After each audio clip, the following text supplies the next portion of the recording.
마가복음 1장 14절과 15절을 같이 한번 읽어볼까요?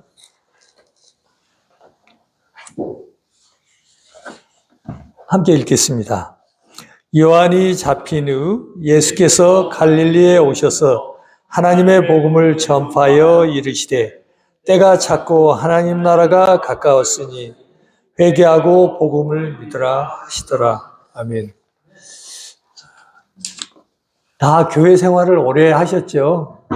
그러니까 제가 질문을 한번 드려보겠습니다. 예수님이 제자들을 가르치셨죠. 네. 그 중심 주제가 뭘까요? 예수님이 제자들에게 무엇을 가르치셨을까요?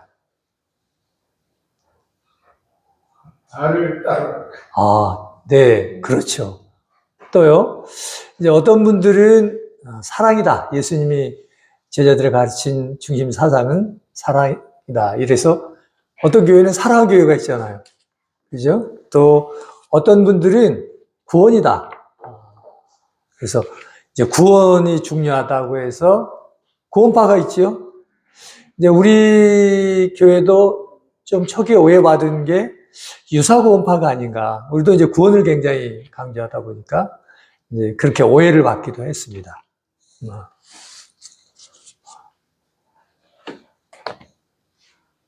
다른 의견은 없으신가요? 이건 우리 성도님들이 좋아하는 이 휴대폰, 거기에 재미나에게 물어봐도 나옵니다. 그것은 하나님의 나라입니다. 오늘 말씀에도 있죠. 하나님의 나라. 그러니까 예수님이 제자들에게 가르친 중심 주제는 하나님의 나라입니다. 하나님의 나라. 이걸 꼭 기억을 하셔야 돼요. 하나님의 나라다. 오늘 말씀에 하나님 나라가 가까웠으니 회개하고 복음을 믿으라.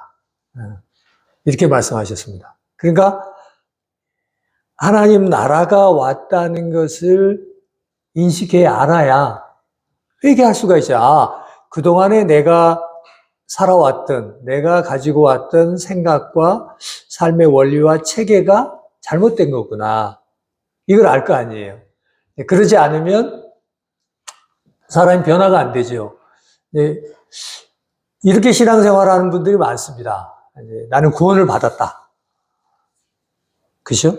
그래서 어떤 분들은 그래요. 이 구원파의 문제나 우리들의 약점을, 복음주의 약점을 어떻게 얘기하냐면, 구원받고 한 3개월, 어떤 분들은 길게, 한 6개월 정도는 너무 좋다는 거죠. 다 경험하셨죠? 처음에 주님을 믿었을 때, 주님 나를 위해서 십자가에 죽으셨다는 그 큰 은혜를 경험하고는 마음이 너무 기뻤잖아요. 그래서 아까 우리 찬송한 대로 무엇과 비교할 수 없는 그런 감동이 있었죠. 근데 그게 잠깐이었죠. 시간이 지나면서는 그렇게 감동도 없고 십자가를 생각해도 주님의 부활을 생각해도 뭐 크게 마음에 감동이 없죠. 오히려 지금은 어떻게 하면 건강할까? 성도들도 거기에 관심이 많더라고요. 그래서 뭘 먹어야 좋다. 뭐 이런 데 관심이 많잖아요. 왜 그럴까요? 이 하나님 나라에 대한 인식이 없으면 그럴 수밖에 없어요. 1절에는 이렇게 얘기합니다. 하나님의 아들 예수 그리스도의 복음의 시작이라. 이건 굉장한 말씀이에요. 우리가 그냥 하나님 나라, 복음, 이거 그냥 늘 듣는 얘기니까 별로 감동 없이 듣는데 이거 굉장한 말씀입니다. 잘 아시지만 원래 복음이란 말은 당시에 그냥 일반적으로 쓰는 말이에요. 우리가 흔히 이제 좋은 소식 이런 건데 당시에 좋은 소식은 뭐였냐면 로마의 황제가 등극하는 거죠. 황제가 이제 황제의 자리를 갖는 거죠. 그러면 황제가 주는 모든 것이 세상에 평화를 가져온다. 이제 그런 의미에서 황제가 어디 전쟁에 가서 승리했을 때 전해오는 게 복음이라는 뜻입니다. 좋은 소식이죠. 그래서 구약 이스라엘 백성들도 왕을 구하잖아요. 왜 그래요?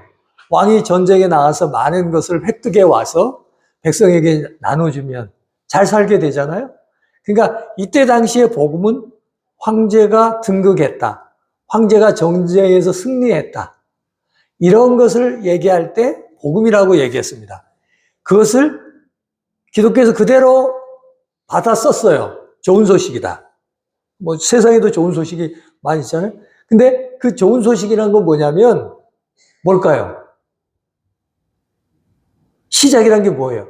그러니까 당시의 세계는 황제가 가져다 주는 것이 복음이라고 알고 있었어요. 그런데 여기에 새로운 체계, 새로운 나라, 새로운 원리가 들어왔다는 굉장히 충격적인 얘기예요, 당시로서는. 왜 그럴까요? 황제가 주는 것은 힘이에요, 힘. 힘. 황제를 따르면 힘이 주어지고 그 힘이 뭐냐면 권력. 사람들이 사는 목적이 뭐예요? 권력을 가지려고 하죠. 그렇잖아요. 지금도 뭐 선거 많이 하는데 뭐 백성을 위해서 그런가요? 아니죠. 다 자기들 권력을 위해서. 그래서 정당 자체가 권력을 투쟁하기 위해서, 얻기 위해서 하는 거잖아요. 또요, 재력이에요. 세상은 뭐니 해도 재력이 있어야, 돈이 있어야 돼요. 사람들이 뭐, 왜 재벌들을 좋아하나요? 그들이 인격 막 이혼하고 막 이상하게 살아도 그냥 돈이 있으니까 그 앞에 엎드리잖아요. 근데 세상의 복음이란 건 이와 같이 힘이에요. 그게 권력이든지 재력이든지. 또 어떤 힘이 있나요? 학력. 그래도 이곳에 서울대 나온 사람이 한 사람 있어봐요. 다르죠. 누가 올 때 우리 어떻게 합니까? 이 사람 서울대 나왔어. 그러면 그 사람이 뭐 옷을 허름하게 입으면, 야, 역시 서울대 나온 사람 뭔가 외모를 꾸미자. 근데 그 사람이 또 반듯하게 입고 나오면, 야, 서울대 나오면 역시 그러잖아요. 이런 것들이 세상의 복음은 그거예요. 황제를 따르면 주어지는 게 이 세상에 살아가는 힘. 그걸 세상은 구하는 거잖아요. 그러니까 세상은 그렇게 살아가는 거예요. 근데 그런 세상에다가, 그걸 추구하는 세상에다 하나님 나라의 복음이 딱 들어왔는데 또 완전히 다른 거예요. 원리와 체계가 달라요. 어떻게 다를까요? 주님이 제자들이 3년 반 따라다녔잖아요. 그때는 예수님이 그런 말씀을 안 하셨어요. 근데 어느 날 베드로가 마태복음 16장 보면 잘 아시지만 주는 그리스도 살아계신 하나님의 아들입니다. 복음을 안 거죠. 그때 주님이 가르침이 확 달라집니다. 야, 세상에는 어떤 사람이 대우를 받냐? 대인이 대우를 받는다. 그죠? 세상은 높은 사람들이 대접을 받잖아. 그러나 너희는 그렇지 않다. 너희 중에 으뜸이 되고자 하는 자는 종이 되어야 되고, 너희가 높임을 받고자 하는 섬겨야 된다. 아까 형님이 얘기한 대로. 그리고 자기를 부인하고 나를 따르라고 그래요. 그 말이 뭐냐면 자기를 부인하는 게 이 세상의 체계, 질서, 가르침, 원리를 버리고 주님이 가르치는 그것. 우리가 본성적으로 권력지향적이라니까요. 교회도 그래서 싸우는 거예요. 형제님들은 이 본성적으로 그냥 자기가 으뜸이 되고자 하는 게 이게 본성이에요. 그걸 뭐라고 어떻게 할 수가 없어요. 성령의 지배를 받지 않으면 사람은 그렇게 본성적으로 그래요. 그래서 자기가 으뜸이 돼야 속이 시원하거든요. 세상 사람들 싸우는 이유가 다 그런 거예요. 그런 본성적인 걸 부인하고 따르라는 거예요. 그게 이게 쉽지가 않죠. 그냥 교회도 교회는 섬기는 자가 커요. 근데 그러던가요? 안 그래요. 뭔가 여기 좀 나오면 좀 괜찮은 것 같이 생각이 되잖아요. 그렇지 않아요. 주님은 섬기는 자가 크다고 그랬어요. 종이 되는 자가 크다고 그랬어요. 그러니까 원리 자체가 이게 다른 거예요. 근데 이걸 하지 않으니까 지금 교회가 세상에서 힘을 잃었어요. 지금 교회는 어떤 사람들이 주로 이 앞에 오냐면 많이 배운 사람들. 대학 교수나 교사들이 많아요. 왜요? 그들은 세상에서도 훈련을 많이 받거든요. 그럼 이곳에서 잘 가르칠 수 있어요. 근데 하나님의 교회는 그러지 않거든요. 저같이 못 배우고 가진 게 없고 무능하고 인물도 볼품도 없고 정말 그런 사람들을 하나님이 세우시는 거예요. 근데 지금은 그렇지 않아요. 그래서 많은 사람들 모이는데 왜 그렇게 가나요? 주님 언제 많은 사람을 모아놓으라고 그러셨어요? 아까 형님 말씀대로 자기를 부인하고 나를 따르라고 그랬잖아요. 근데 다 자기 그냥 편한 대로. 누가 좀 얘기하면 싫고 그냥 내 마음대로 살겠다고 생각하니까 자꾸 큰 데로 가는 거예요. 거기 왔다 갔다 해도 아무 부담 없죠. 헌금할 필요도 없고 뭐 내가 안 나와도 골프 치러 갈 때면 그냥 가고 그냥 그리고 왔다 갔다만 해도 되잖아요. 우리 형제님들이 젊었을 때는 주님이 곧 오신다고 그랬죠. 기억나세요? 그 우리 구원받은 동기 중에 하나가 휴거 되면 나만 이 땅에 남기면 어떡하지? 그래서 그때 상당히 역사가 있어요. 근데 왜 그 경각심을 잃어버렸나요? 92년도에 다미성결하고 있었잖아요. 주님이 다시 오는 건 맞는데 그게 언제라고 말씀 안 하셨는데 그걸 그냥 구체적으로 얘기를 해가지고 세상에 하나님 말씀의 신뢰를 잃어버린 거예요. 그때부터는 누구도 주님이 다시 온다는 걸 이제 믿으려고 하는 성도들도 그래 뭐 오신다는 얘기는 있었대. 그러나 그걸 믿고 사는 사람은 많지 않아요. 그냥 이 세상의 질서와 원리대로 살아가는 거죠. 그럼 우리 형제자님들 뭘 위해서 열심히 사나요? 지금 대부분 먹고 살만하죠. 그런데도 뭐예요? 왜 그렇게 죽기 살기로 살아요? 어쨌든 자식들한테 돈을 좀 많이 물려주려고 하는 거 아니에요? 이 세상에 살아가는 데는 애들 결혼시킬 때도 집을 얻어주려면 돈이 필요하니까. 지금 얼마나 가난한 사람들이 고통받고 있는 건 몰라요. 그러니까 성도들도 내게 고통이 오지 않는 한, 내가 경험하지 않는 한 아무런 관심이 없어요. 그저 그냥 이 세상이 잘 먹고 잘 사는 게 목적인 거예요. 근데 성도는 뭐가 하나 다르냐면 내가 옛날에 구원받았어. 우리 자매님들 가끔 장롱 면허란 거 아시죠? 이제 면허는 따라서 그래서 장롱에 넣어놨어. 그러지만 실제로 운전을 안 해.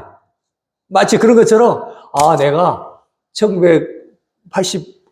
1986년에 구원받았어. 그때 정말 너무나 감사하고 뜨거웠어. 그리고 그 후로는 이 세상의 삶의 원리대로 그대로 사는 거예요. 하나님 나라가 왔다는 것.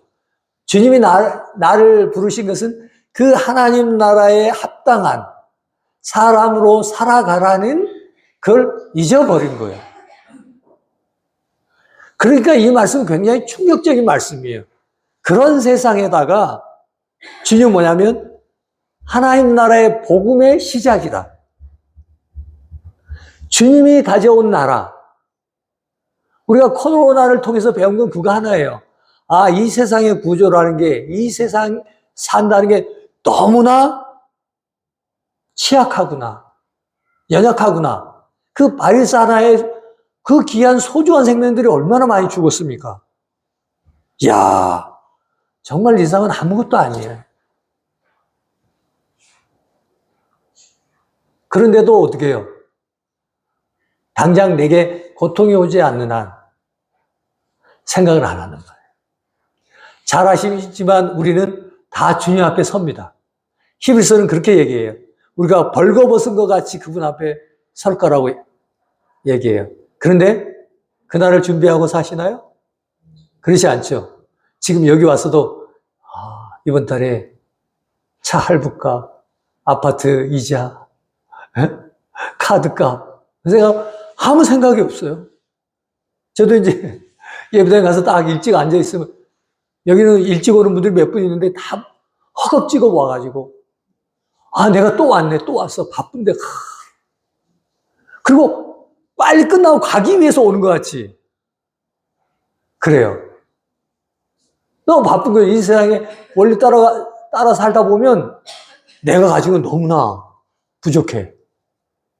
이 세상 계속 올라가야 되거든요. 그러니까 굉장히 경쟁적이에요. 근데 하나님 나라는 이게 모든 사람이 다 그 생애를 살도록 다 이렇게 만들어져 있어요. 근데 세상은 이렇게 되어 있는 거예요. 우리가 어디서 주님을 만났어요? 우리가 가장 낮았을 때. 아, 주님, 나는 죄인입니다. 나를 떠나십시오. 그때 주님을 만난 거 아니에요. 그걸 가장 밑에예요. 그러니까 하나님 나라는 거기서 출발하는 거예요. 근데 어느덧 우리도 이제 마음도 높아지고 주님이 모든 것을 다 채워주시니까 이제는 가난하지 않아요. 그래서 산상수는 팔복 중에 그거 뭐냐면 너희 심령이 가난하다고 그랬어요. 물질적으로 가난한 게 아니라 마음의 영이, 영적인 상태가 가난해야 복된 거예요. 근데 가난하지 않아요. 이게 지금 교회 약화를 가져왔어요. 이걸 생각하셔야 돼요. 내게 복음이 왔는데 그 복음으로 인해서 이 세상에 낡고 잘못된 취약하고 악한 이 세대, 이 세상의 원리가 잘못됐다는 걸 알고 새로운 원리, 새로운 체계, 새로운 나라가 들어왔구나. 근데 내가 이 세상의 원리대로 살고 있었다니. 이 회개가 그래서 뭐라고 그랬어요? 회개하고 복음을 믿으라고 얘기해요. 근데 이게 없는 거예요. 믿었다고는 하는데 여전히 삶은 이 세상 사람들의 원리를 따라 사는 거지. 그러니까 세상도 이제 예전에는 우리가 청년 때는 복음을 잘 몰랐어요. 율법적이었어요. 근데 순복음이 들어오면서는 이제 이상이 잘 돼보자. 왜 안 된다고 부정적으로 생각해야 하냐. 한번 해보자. 믿어보자. 그래가지고 이 세상에 잘 되고 부자 되고 높은 직위를 얻는 것이 주님의 축복이라고 오해하기 시작한 거죠. 근데 사실은 주님을 따르면 모든 면에서 올라가요. 그래서 구속과 신분 상승이라는 원리가 있어요. 그렇기 때문에 반드시 그리스도인들은 베풀어야 돼요. 나누어야 돼요. 계속 올라가면 안 돼요. 세상은 계속 올라가야 되죠. 근데 하나님 나라는 어떻게 자꾸 나눠요. 기업하고 교회는 어떤 차이가 있을까요? 기업은요, 계속 규모를 키워야 돼요. 그래서 아무리 큰 기업도 형제 사이라도 서로 안 도와줘요. 그래서 가끔 왕자의 난 이런 거 들어보셨잖아요. 왜 그럴까요? 세상의 기업은 규모가 계속 커지지 않으면 망하는 거예요. 근데 교회는요, 교회는 계속 나누고 베풀고 주고 작아지고 사람이 많아지면 자꾸 내보내고 이렇게 해서 어떻게 해요? 한 사람이라도 거룩하고 흠이 없는 그런 사람으로 만드는 게 교회 목적이에요. 그러니까 교회는 규모를 키우는 게 아니에요. 근데 교회도 지금은 그렇게 규모가 커야 뭔가 정당하고 작으면 스스로 메뚜기가 돼가지고 우리는 메뚜기 아무것도 못해. 세상 원리와 다르지 않죠? 그러니까 세상이 교회를 중시 안 해요. 왜? 세상과 크게 다르지 않아요. 예전에 가난했을 때는 교회가 얘기한 대로 한번 믿어보고 열심히 해봤더니 부자가 돼요. 근데 지금은 교회를 안 나가도 부자가 돼요. 그리고 예전처럼 교회 와서 기도한다고 이제 부자가 되지 않아요. 우리나라도 경제적으로 성장을 했기 때문에 더 이상은 급격한 성공은 어렵단 말이죠. 근데 사람들이 교회를 떠나기 시작했어요. 이게 정상적인 거예요. 우리가 어느 원리를 따라 살고 있느냐가 굉장히 중요한 거예요. 뭔가 내가 남에게 뺏기고 지고 져주는 거, 나눠주는 걸로 평가해야 돼. 주님이 뭐라고 그랬어요? 주는 자가 더 복되다고 그랬잖아요. 근데 우리는 본성적으로 뭔가 받으려고 그래요. 대접을 받으려고 그렇잖아요. 하나님 나라하고 다른 거죠. 근데 이제 문제는 어디에 있냐면 하나님 나라가 당장 보이지 않는 거예요. 그러니까 성경에서 하나님 나라는 두 부분으로 나와요. 하나는 하나님 나라의 현재성. 또 하나는 미래성. 근데 우리는 미래에 대해서 잘 안단 말이에요. 장소적으로. 거기는, 아무 죄가 없고, 눈물과 고통과 정말 그런 것이 없는 나라. 주님이 부활로 그것을 증명해 내셨잖아요. 부활이 어마어마한 역사에 큰 영향을 준 거예요. 왜요? 부활이 있다는 건 뭐예요? 새로운 나라가 있다는 뜻 아니에요. 죄가 끝났다는 얘기 아니에요. 사망이 주장하지 못한다는 뜻 아니에요. 그러니까 부활이 그 모든 것을 증명했기 때문에 부활이 이 세상에 가장 중요한 메시지예요. 생각해보세요. 제자들도 처음에는 이 세상의 원리와 세상 생각으로 주님을 따랐어요. 주님이 오시면, 이제 주님이 예루살렘에 들어가시면, 와, 이제 옛날에 그 다윗과 솔로몬이 세웠던 나라처럼 우리나라가 아주 이제 힘 있는 나라가 되고 로마를 다 물리칠 거다. 그랬어요. 그래서 예수님이 이제 그런 능력이 있게 보인 거예요. 그러니까 제자들이 따랐어요. 그래서 예수님 할 때, 이제 심지어 그런 사람이 있었잖아요. 엄마가, 주님 나라가 임할 때 저희 애들을 주의 좌편에 우편에 두게 하시오. 그래서 제자들도 누가 크냐 서로 싸우잖아요. 예수님 죽겠다고 그러니까. 왜 그래요? 그들도 예수님을 통해서 이 세상에서 자기들이 성공하고 높아지는 것을 꿈꿨다는 얘기예요. 근데 예수님 그러지 않았어요. 예수님이 예루살렘에 들어갈 때 뭘 타고 들어가셨어요? 말 타고 들어가셨죠? 예? 아니에요. 전쟁은 말을 타야 되잖아요? 근데 주님은 뭘 타셨어요? 나귀를 타셨어요.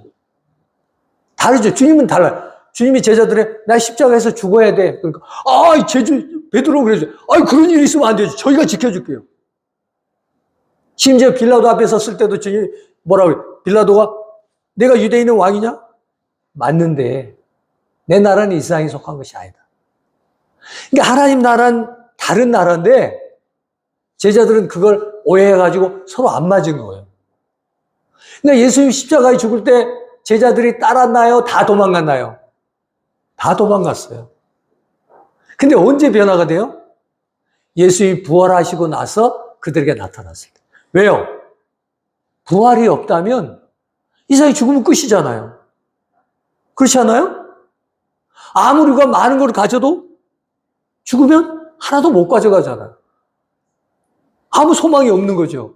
근데 예수님이 죽은 자 가운데 부활하니까 죄와 사망의 권세를 깨트리고 승리하시니까 하나님의 나라가 있구나. 하나님의 통치하는 나라가 있구나. 하나님이 주인된 나라가 있구나. 의에 거하는 새하늘과 새 땅이 있구나. 죄와 사망이 마지막 원수인 죽음까지도 그 앞에 굴복할 그런 나라가 있구나. 그러니까 이 세상에서 어떤 고통을 당해도 아무렇지 않아요. 제자들이 다 사도 요한 빼고는 다 비극적으로 죽잖아요. 아무도 억울해하지 않았어요. 근데 우리는 이 땅에서 저 형제는 45평에 사는데 난 32평에 산다고. 이게 뭐냐? 억울해하잖아요. 저 형제는 BMW 타는데 나는 이거 코나 타니 이게 되냐? 억울해하잖아요. 그리고 형제가 좀 권면해서 그렇게 섬기면 안 되죠. 네? 수제표도 안 나오고 기도도 안 하고 말씀도 안 읽고 골프나 하러 다니고 뭐 운동한다는 게 잘못다는 게 아니라 뭐가 목적이냐는 거죠. 그런 얘기하면 형제님 막 나한테 왜 그러냐고 말이지. 말씀 전할 때도 그런 분들이 많아요. 말씀 탁 끝나고 형제님 누가 나한테 내 얘기했죠. 왜 내보고 그래요? 그런 분들 많아요. 이게 왜 그러냐면 이미 하나님 나라가 왔는데 그걸 모르는 제자들하고 다를 바가 없어요. 문제는 지금 이미 임한 하나님 나라는 통치권이에요. 우리가 이제 학교에서 이건 배웁니다. 뭘 배우죠? 나라는 어떻게 돼요? 주권, 또 백성, 영토잖아요. 우리가 일제시대 때 송기정 선수가 뭘 붙이고 뛰었어요? 일장에. 왜 그래요? 나라도 그대로 있고 백성도 그대로 있는데 왜 그럴까요? 주권을 뺏겼기 때문이에요. 그러니까 지금 하나님의 나라는 주권을 얘기해요. 그러니까 지금 여기에 하나님 나라가 왔다는 얘기는 현재형으로 얘기하는 것은 하나님의 통치권이 왔다는 뜻이에요. 그러니까 하나님 나라를 안다는 얘기는 하나님의 통치에 순종한다는 뜻이에요. 그러니까 주님이 가르친 주제가 뭐라 그랬어요? 중심 주제가 하나님 나라라고 그랬잖아요. 그러니까 하나님 나라의 통치를 받고 살지 않으면 하나님 나라를 위해 사는 게 아니에요. 그리고 이제 하나님 나라는 미래가 있어요.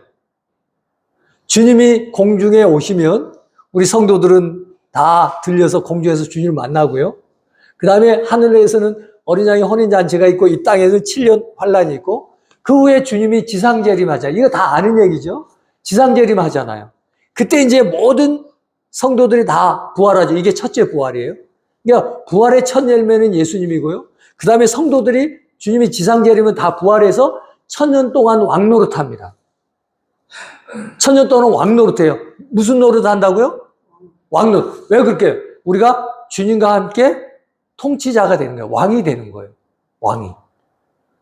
그리고 그 다음에 이제 그 후에야 주님이 둘째 부활이 있고 백보자 심판이 있고 그 다음에 영원히 하나님이 지신 새 예루살렘이 하늘에서부터 내려오죠. 근데 이 사이가 중복이 돼요. 하나님 나라는 이미 왔어요, 안 왔어요? 왔어요. 우리 마음에 예수님이 주인이 되는 날이 있었잖아요. 왔어요. 근데 그게 지금 완성이 됐어요, 안 됐어요? 안 됐어요. 다음에 완성이 돼요. 그러니까 이걸 준비를 안 하는 거예요. 이렇게 얘기하니까 좀 어렵죠. 쉽게 얘기하면 우리나라는 군대 얘기를 해야 이해가 잘 되죠. 자, 현역일 때는 계급이 올라갑니까? 안 올라갑니까? 올라가죠. 제대하면 안 올라가요. 언제가 중요해요? 현역일 때가 중요해요. 왜냐하면 그의 결정은 예비역 때 결정이 되는 게 아니라 현역일 때 계급이 예비역일 때 그대로 되는 거예요. 현역일 때 대장이 되는 사람은 어떻게 돼요? 예비역 때도 대장이잖아요. 그거예요.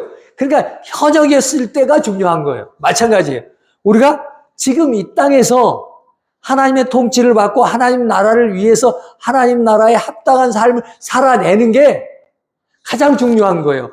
그것이 하늘나라에 가서 우리의 남은 영혼을 결정하는 거예요. 근데 그건 당장에 보여요, 안 보여요?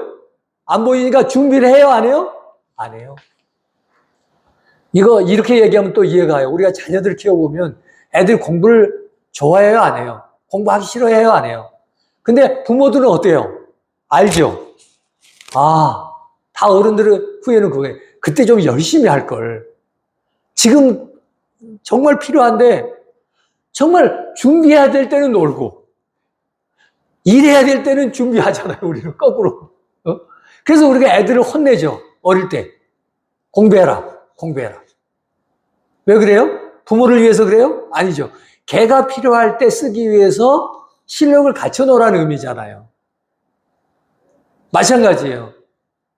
우리도 마찬가지예요. 준비를 안 해요.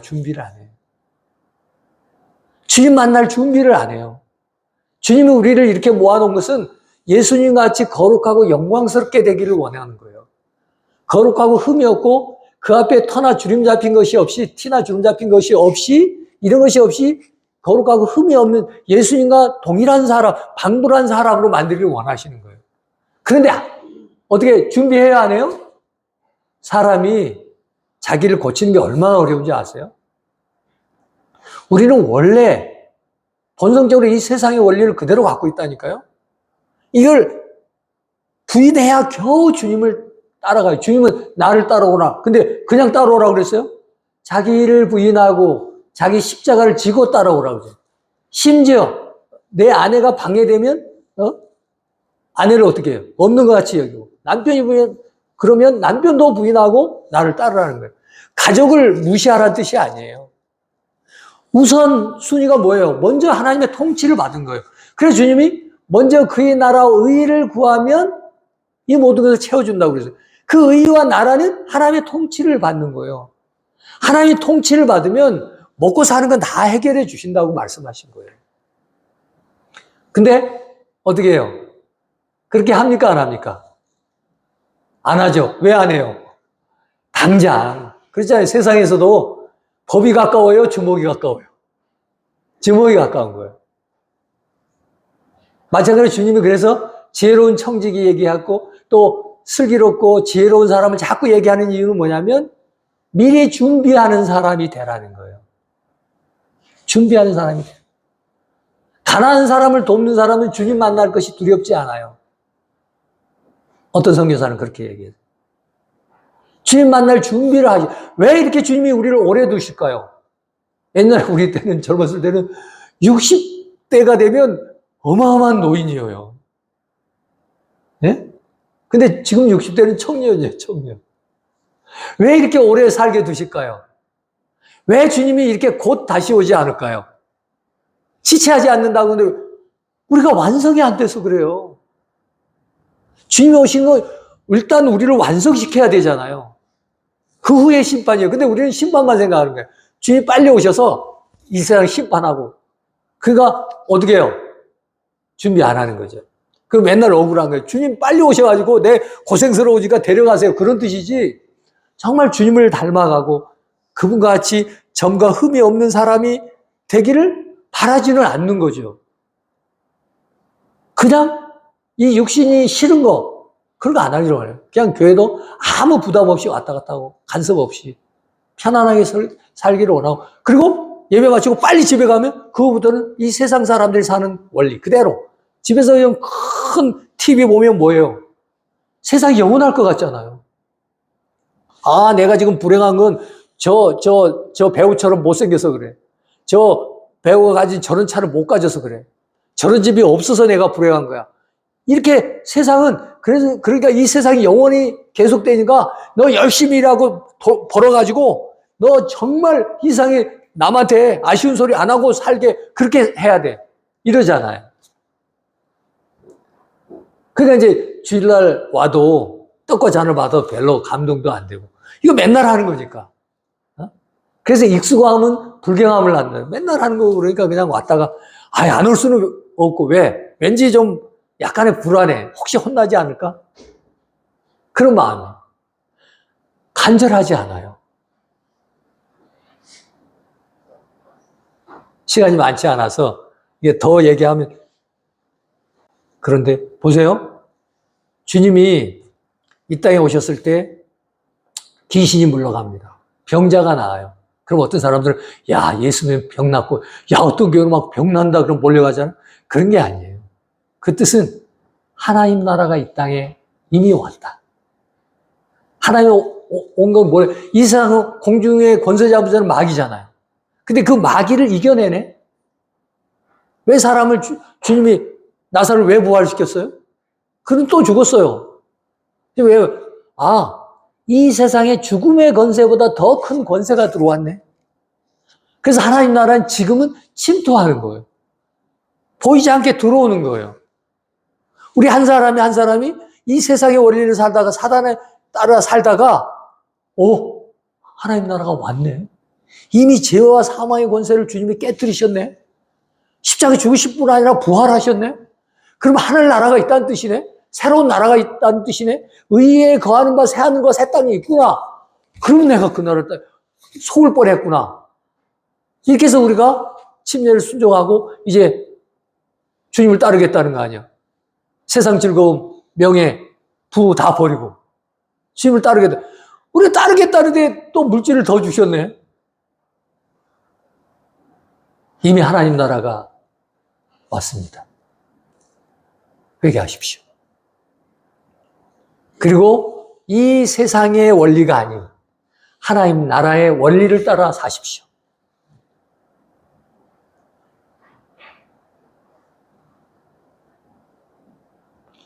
이상 사람들이 우리가 좀 부자가 되면 야, 저 사람 어떻게 저렇게 부자가 됐나 그럴지 몰라요. 그러나 그 부자들은 너무나 많아서 아무도 관심이 없어요. 그러나 저 사람이 변했어. 전에 마음대로 살다가 이 세상을 위해서 보이는 것을 위해서 살다가 보이는 것이 전부인 줄 알고 살다가 와, 저 사람이 이 세상의 원리가 아닌 하나님 나라의 원리를 따라 사네. 이게 뭐야? 이게 있어야 돼요. 골로새서 1장 한번 읽고 마치겠습니다. 골로새서 1장을 한번 보세요.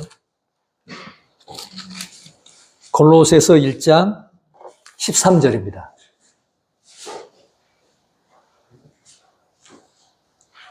같이 한번 읽을까요? 골로새서 1장 13절. 그가 우리를 흑암의 권세에서 건져내사 그의 사랑의 아들의 나라로 옮기셨습니다. 보세요. 우리는 위치가 변화됐어요. 전에는 흑암의 권세 아래 있었죠. 고통 가운데 있었어요. 그러나 이제는 하나님의 사랑이 우리를 대우하는, 그러니까 우리는 주님과 사랑의 관계를 맺고 있는 거죠. 그 사랑의 나라로 옮기셨어요. 우리가 자녀들을 한번 키우면 뭐예요? 그렇게 속썩여도 뭐예요? 버리지 않죠. 왜요? 사랑하니까. 마찬가지로 지금 우리가 이렇게 지켜지고 보호되는 건 주님과 우리의 관계는 사랑의 관계예요. 그러니까 두시는 거예요. 이렇게 우리는 새로운 나라로 옮겨졌습니다.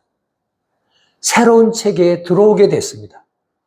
우리에게는 새로운 원리가 있습니다. 이걸 알기 위해서 성경을 읽으셔야죠. 말씀을 들으셔야죠. 이제는 하나님 나라를 준비하는 사람으로, 주님 앞에 설 사람으로서 살아야 됩니다. 뒤돌아보십시오. 인생이 얼마나 짧은가요? 그렇죠? 우리가 주님 나라에 갈 날이 가까웠습니다. 그날 우리 생애에 대해서 주님이 평가하실 것입니다. 이건 벌 주려고 평가하는 게 아니라 우리를 교정하고 바르게 하고 상 주기 위한 것입니다. 이 세상의 면류관은 썩고 없어집니다. 그러나 하나님의 면류관은 영원히 빛납니다. 물론 그래도 부끄럽진 않아요. 하나님 나라 가면 예수님 가까이 있는 사람들은 예수님과 더 깊은 교제를 나누겠죠. 그러나 저 멀리 있어서 좀 부끄럽게 구원받아도 주님의 영광을 보고 즐거워합니다. 멀리서도 아무 상관없어요. 그러나 가까이서 주님과 함께 하는 것이 얼마나 더 복됩니까? 그날을 꿈꾸십시오. 내가 주님과 가까이 있을 그 소망을 가지십시오. 주를 향하여 이 소망을 가진 자마다 그의 깨끗하신 같이 자기를 깨끗하십시오. 이 세상의 정욕을 버리고 이 세상의 소망을 버리고 이 세상을 살아가는 것은 이 세상은 그 안에 하나님의 사랑이 없습니다. 하나님 나라의 시민으로서 그 나라의 원리를 따라 살며 주님 말한 대로 이웃을 섬기고 이웃을 사랑하고 그리스도의 남은 고난을 교회를 위해서 내가 채워나가십시오. 계시록에 보면 주님이 지금도 어린 양으로 나타납니다. 왜? 그분이 완성시켜야 될 것이 있기 때문에 그렇습니다. 우리 한 사람 한 사람이 예수 그리스도와 같이 거룩하고 흠이 없는 사람이 되도록 주님이 교회를 통해서 우리를 이끄시고 다루시고 인도하십니다. 하나님 나라에 들어가는 게 문제가 아니라 그 나라에 살기에 조금도 부족함이 없는 하나님 나라의 백성다운 사람을 만드시기 위해서 하나님이 지금도 신실하게 일하고 계십니다. 그래서 욥은 그렇게 고백해요. 주님 침상 킬 만큼도 내버려 두지 않습니다. 주님 우리에게 어려움과 고통이 있는 이유는 우리 이 세상에 머물지 않고 하나님 나라 백성으로 부족함이 없게 하기 위해서 우리를 다루시고 인도하시고 우리를 만들어 가십니다. 그 하나님의 신실하심과 성실하심이 있어서 오늘 이 아침에도 우리가 이렇게 말씀을 듣고 예배를 드리는 겁니다. 주님 맞을 준비를 하십시오. 우리 가운데 아직 복음의 확신이 없으신 분은 이 말씀을 드립시오. 이미 하나님 나라가 왔습니다. 회개하고 복음을 믿으십시오. 기도하십시다. 우리 중에 아직도 예수 그리스도의